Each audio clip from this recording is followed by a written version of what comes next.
मुश्तरका मफादात council से मुल्क की तारीख की पहली डिजिटल मरदमशुमारी के नताइज की बाकायदा मंजूरी के बाद अक्टूबर या नवंबर में होने वाले आम इंतखाबात में ताखीर के बारे में खदशात अब हकीकत में तब्दील होते नजर आ रहे हैं। तज्जियाकारों का ख्याल है कि फेडरेशन और इसकी तमाम इकाइयों की जानिब से मरदमशुमारी के नताइज की मंजूरी से ये वाज़ेह हो गया है कि आइन में तयशुदा मुकर्ररा वक्त यानी असम्बलियों की तहलील के 90 दिनों में इंतखाबात नहीं होंगे। सिर्फ चंद रोज कबल तक खुद हुकूमती नुमाइंदों का कहना था कि आइंदा इंतखाबात 2017 की मरदमशुमारी के तहत होंगे, लेकिन अब इलेक्शन कमीशन को कानून के तहत नई मरदमशुमारी के मुताबिक नई हल्काबंदियां करना होंगी, जिसमें 3 माह से ज़्यादा वक्त दरकार होगा। माहिरीन का ख्याल है कि कौमी और सूबाई असम्बलियों की नशस्तों की तादाद में कोई तब्दीली नहीं की जाएगी, क्योंकि इसके लिए आइनी तरमीम की ज़रूरत है। ऐसे में आइंदा चंद रोज़ में कौमी असम्बली की मुद्दत ख़त्म हो चुकी होगी।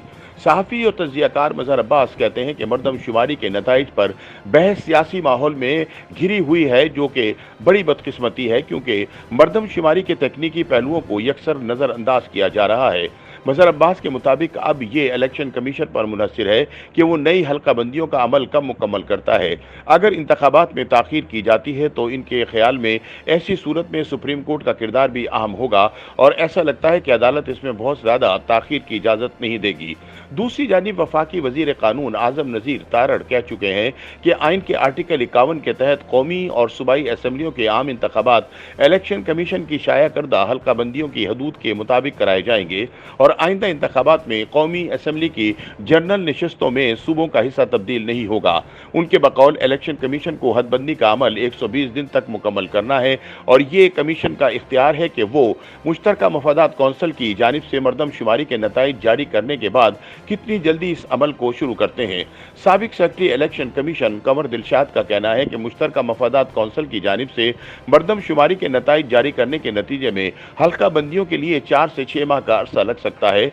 इसके लिए कौमी असम्बली की 272 नशस्तों के अलावा सूबाई असम्बलियों की 593 नशस्तों की असर-ए-नौ हल्काबंदियां करना होंगी। फिर उन पर अपीलों की समाअत और उनके फैसले भी जारी करना होंगे, जिसके बाद ही इंतखाबी शेड्यूल जारी हो सकेगा।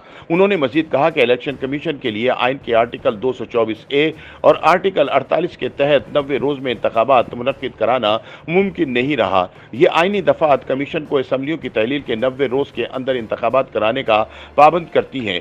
वजीर आजम शहबाज शरीफ ऐलान कर चुके हैं कि 9 अगस्त को कौमी असम्बली तहलील कर दी जाएगी। कंवर दिलशाद कहते हैं कि असम्बली की तहलील के बाद अगर सदर मुमलिकत ने आइंदा इंतखाबात की तारीख दे दी, और वो यकीनन असम्बली की तहलील के 3 माह के अंदर ही की होगी, और दूसरी जानिब कमीशन को नई हल्काबंदियों के लिए मजीद वक्त दरकार होगा, तो ऐसे में एक नया तनाज़ा खड़ा हो सकता है। आइन के आर्टिकल 254 के तहत इलेक्शन कमीशन इंतखाबात की तारीख में रद्दोबदल कर सकता था, लेकिन सुप्रीम कोर्ट के हालिया फैसले ने कमीशन को ऐसा करने से भी रोक दिया, और कंवर दिलशाद के ख्याल में कमीशन इंतखाबात की तारीख में कोई रद्दोबदल करने का इख्तियार नहीं रखता।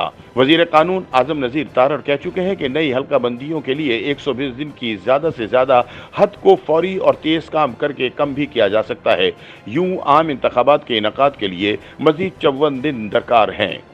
YouTube पर गूगली न्यूज देखने के लिए youtube.com की सर्च बार में गूगली न्यूज टीवी टाइप करें। गूगली न्यूज के पेज पर सुर्ख रंग के सब्सक्रिप्शन वाले बटन पर क्लिक करना ना भूलिए। YouTube पेज पर अपलोड होने वाली वीडियोस से बाखबर रहने के लिए बेल आइकन पर क्लिक कीजिए। आपको हर नई वीडियो के बारे में नोटिफिकेशन मौसूल हो जाएगा।